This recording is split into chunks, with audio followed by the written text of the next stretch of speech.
Well, I want you to meet some superheroes, and it's not funny. It's really serious stuff. This is three people: Ed, Tanya, and Christian, their daughter. Now, Christian was just born a few months ago with a very rare disease that now is going to require surgeries for the next 20 years of her life. Yeah, when they're in the hospital with their child, I mean, they come home and not only they have this terrible thing that happened to their child that they have no idea how, that they get caught with a bill from the insurance company that says they're not going to pay for $90,000 with their child being in intensive care because they said, oh, didn't require intensive care. I mean, this is the stuff we put up with in our system, and then now they're doing something about it. They don't have money to pay all these bills. It's going to be millions of dollars. They have health insurance, but it's not cover everything. I mean, so they're going to have to come up with hundreds of thousands of dollars, and just a young couple starting out their career, they don't have that kind of money. So they're going on the internet, fundraising sites, giveforward.com. And so watch this video and see them explain the situation. They're heroes because they're doing something about the problem. They're not complaining. They're not, trying to find a government program. They're going out to the community to solve the problem. It's like if my house burned down or whatever, and the people, we help each other through life like that, and that's what communities are for, and that's why they're superheroes. What they're doing is not selfish. It's for this daughter who has 20 years of operations, and that's why they deserve a superhero cape. I'm going to send them one, and they don't know that yet. That's why superheroes are people like that. They're not Superman. That's fantasy. Superheroes are people like, the Tigers is their last name, and that just go out and do important work that is obvious, but is so hard to do. So watch this.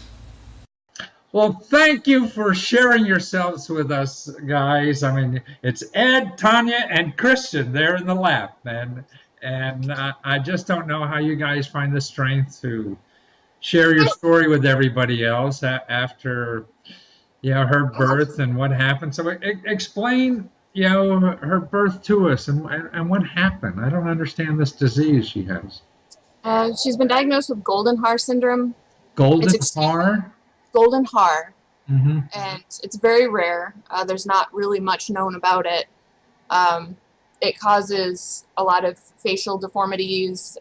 It can cause a lot of deformities throughout the body. Thankfully, with Kristen, we've been blessed in that her internal organs in her brain, so far as we can tell, are healthy. But she has a lot of problems in the facial area and the skull. Right. So that's where a lot of it's horrible. She is oh gosh. So it's, and the ears, you're not even sure if she hears well yet? She hears okay in one ear, but on this side here, she doesn't have an ear canal, so she has no hearing whatsoever on that side. And then the one side of the mouth, there's no jaw. Is that it? It's shortened. It's really this entire side of her face is very, very small. It's kind of shrunken. So her tongue and everything is kind of crowded in her mouth. It interferes with her breathing sometimes and her feeding. She needs a special bottle to eat with. Wow. So are you up all night making sure she sleeps, or how does this work? In the beginning, we didn't sleep much at all. But my kids are completely healthy, and I'd be in there looking to make sure they were breathing. I can imagine what this would be. Oh, pins and needles every second, not knowing it. And well, how rare is this? I mean, I've never heard of it, but that doesn't mean anything. It's 1 in 5,000 births. Wow.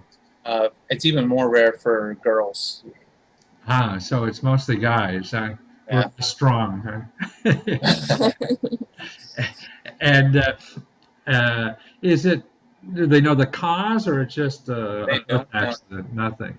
There's no genetic test for it. They don't really know how or why it happens. There's theories out there, but it's extremely limited information. So you're just a young couple starting out your life. You have this, and you're going to have expenses that are going to explode for the next 20 years, it sounds like. Yeah, we're looking at dozens, literally dozens of corrective surgeries. She has with her jaw, and also she has like like some kids have a cleft lip. Yeah. She actually has a cleft skull that runs from her forehead all the way down through her nose. Well, So they have to close this gap. oh, so she has a space where the skull isn't. So they have to close that gap. So they have to wait till she's older to have that operation. Is that it? Yeah, that operation will happen later on. The earlier operations will be to fix her jaw, and she has a cleft in her soft palate, the soft tissue in her mouth. Yeah. That they'll fix for language purposes, so that she develops language normally in the next couple of years. Wow. Well, she'll be talking in a year, maybe. And so yeah, that surgery will probably happen first. That'll probably be the first one that happens. Yeah. Probably be about 6 months from now. And how about her movement besides her facial movements, the rest of her body? Will she be able to move? Oh, yeah. Everything else is, I mean, basically, she's a perfectly normal little girl. She just has some facial deformities. There's no mental deficit. All the other anomalies that come along with Goldenhar, it's a symmetrical syndrome. So it can affect like just down one side of the body. It can affect just one kidney, one lung, one side of the heart, one side of the spine. Fortunately, all that stuff came back normal. Wow. Our main issue is the deformities in the face. And you have 20 years of operations maybe coming in. Wow. Yeah. Possibly, yeah. And of course, our healthcare system, and no matter what happens next year with Obamacare, is not going to cover all this for you. No. We're literally looking at millions of dollars in medical expenses. I can't imagine. I mean, you're trying to raise $100,000, and you know it's going to be a lot more than that. Oh, yeah, we knew. But, I mean, we had to start somewhere, and we thought, insurance will cover part of it, but even 5% of $2 million is $100,000. I was like, let's just start there, And it's not going to stop. I mean, the one thing that seems guaranteed in healthcare that is going up, it's not going down. And then you have to really travel around, and probably a lot of this stuff won't even be covered, because it's unusual treatments and things like this that may not be. We're still in the process of researching. There's a lot of foundations out there that help kids that have these types of ailments. Right. Well, good for you. Don't necessarily help with the medical expenses, but they help with the logistics, like the travel, the food, the hotel stays.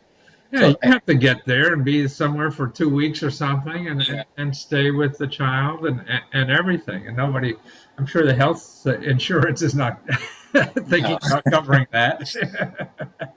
Yeah, that's for sure.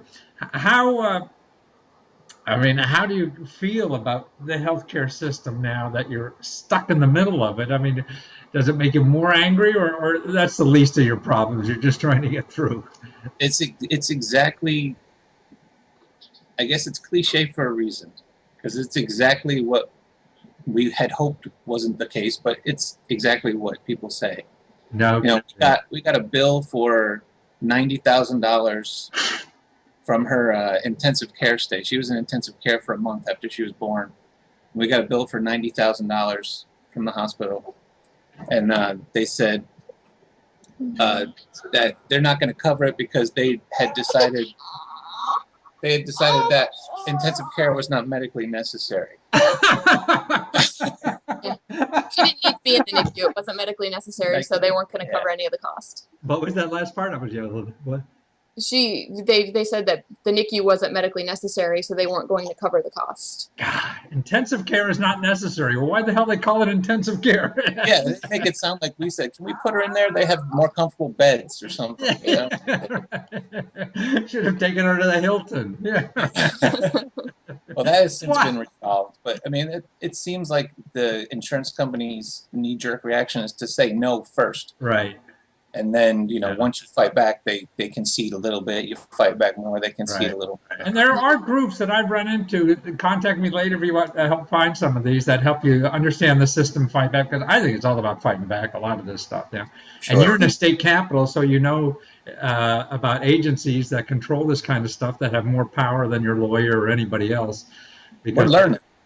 We never wanted to be in this position to have to learn all this stuff. I mean, our normal lives were pretty crazy enough. Now, we have to become experts on this rare syndrome, and we're educating people and trying to get them to help us. They're trying to help us, but they don't understand the situation. Well, that's what I hope this does, is realize that people in a situation like that we all could help, even if there's not a formal system already set up to help you. In other words, like good health insurance or something, that the rest of us as a community, can help. And that's what's so neat about you guys finding this out, this Give Forward. How did you find it? How'd you come across it? Actually, I had seen a few things on Kickstarter just from in the news, like talking about people raising money and then crowdfunding and that sort of thing. And I'd never really given it a second thought. And then all of a sudden we were thrust into this situation where, we need to have a fundraiser. Right. We try to not go bankrupt from these medical bills that are coming. You probably will anyway, but yes, it's unfortunate. The unfortunate truth. Yeah. So I just started looking around for different fundraiser websites, and I came across Give Forward, which is, more Kickstarter's more geared towards business. Yeah, this seems more towards just philanthropy and giving. Yeah, and they seemed legit, and it was easy to set up. Really? How long did it take you to set the whole thing up? Maybe half a day.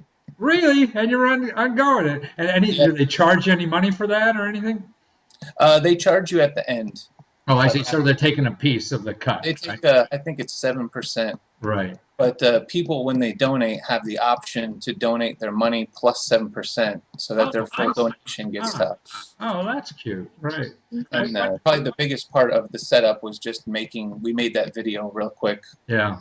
Oh, that's a wonderful video. I don't know who helped you, the music and everything. That was real touching.